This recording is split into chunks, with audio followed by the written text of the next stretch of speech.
In a remote corner of our earth stands the little kingdom of Siam, one of the last of the world's absolute monarchies, where 10 million people live their lives in partial seclusion from the outside world.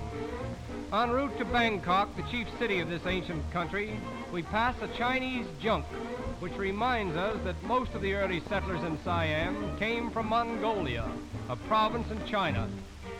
After sailing up the Gulf of Siam, we arrive at a little peninsular port where a train is waiting to take us to Bangkok, about 35 miles inland. Before departing, we obtain our first bigamy as permitted, but when it occurs, the first wife is always acknowledged the head of the household. Incidentally, Siamese mothers never kiss their children, nor do husbands kiss their wives. Instead, they rub faces together. This little banquet is interrupted by the warning whistle from our train, and now we are en route to Bangkok. Except for a few railway lines, all travel in Siam is by water. The level of the land is so low, and the soil is so soft. Experiences of the courageous engineers who conquered this tropical jungle with the first railway in Siam.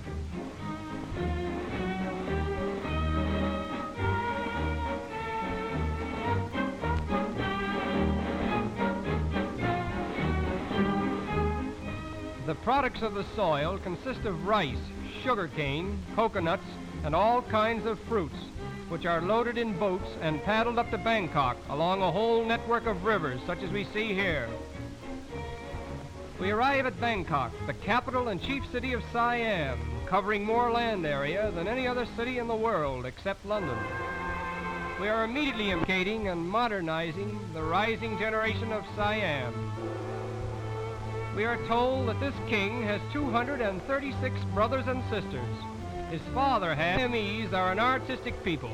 Their architecture, dancing, and music are highly developed in strict accordance with the traditions of Indo-Chinese art. Siamese architecture is chiefly exercised in connection with religious buildings devoted to Buddhism. Buddhism, the Orient's most powerful religion, was brought to Siam from India as early as the 2nd century A.D. It is the national faith of Siam. Buddhism is not based upon divinity. When the people go into a temple and kneel before Buddha, they reverence him, but never do they forget that he was once a man, and that in time they may become even as he is. The women of Siam appear to be the most constant followers of this religion. They spend much of their time in and around the temples with their children, instilling them with the Buddhist faith. This is the temple of the Emerald Buddha, so called because of an emerald image of the great Buddha, which is lodged beneath one of its pointed domes. Our tour of the temples is interrupted by a visit to the famous Pasteur Institute, where venom is extracted from the most famous houses of worship in the country. Religion influences the life of the Siamese at every turn. He is always under the direct tutelage of the yellow-robed priest. In fact, every Siamese, including the king himself, must spend a period of his life in some one of the 10,000 monasteries of the land. In Bangkok alone, there are at least 500 temples dedicated to Buddhism. As we think of the strength of this faith called Buddhism, with its millions of followers, and compare it to our own, we cannot help but feel a certain embarrassment in presuming to think that our particular religion is the only one in the world of any importance. And it is with this thought that we leave Siam and continue our voyage to Korea, where this same Buddhism is supported by another 17 million souls.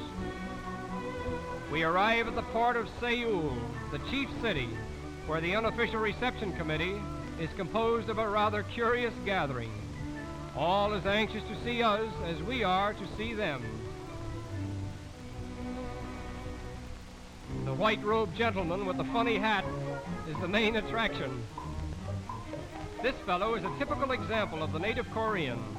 He bows to the dominion of Japan, but he firmly declines to admit the superiority of Japan's intellectual and moral culture over his own. Japanese Empire. Here in the new palace, amid the regal splendor of a departed era, the former King of Korea lives on the bounty of his Japanese masters. The streets of Seoul illustrates how thoroughly the Japanese are assimilating Korea. Somehow the women of Seoul seem to be the dominating sex, and we wonder if this dates back to a certain custom that was once rigidly enforced. Every evening at exactly 9 o'clock, a curfew bell was rung as a warning for all men to hurry home and remain indoors so that the women could enjoy the freedom of the streets. This law, however, has been abandoned, perhaps at the request of the ladies themselves.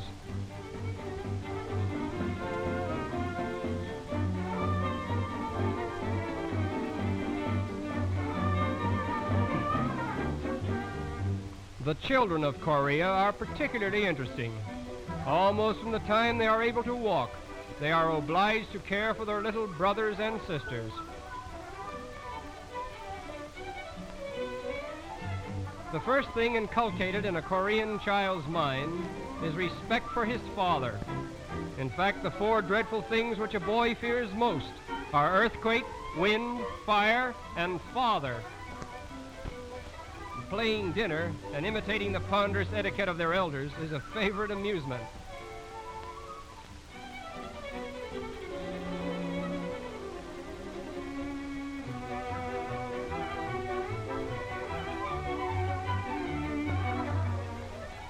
This little tot was most reluctant about permitting us to photograph the baby on her back.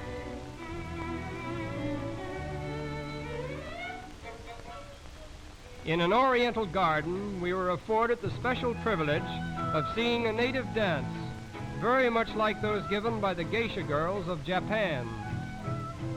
This is called the drum dance.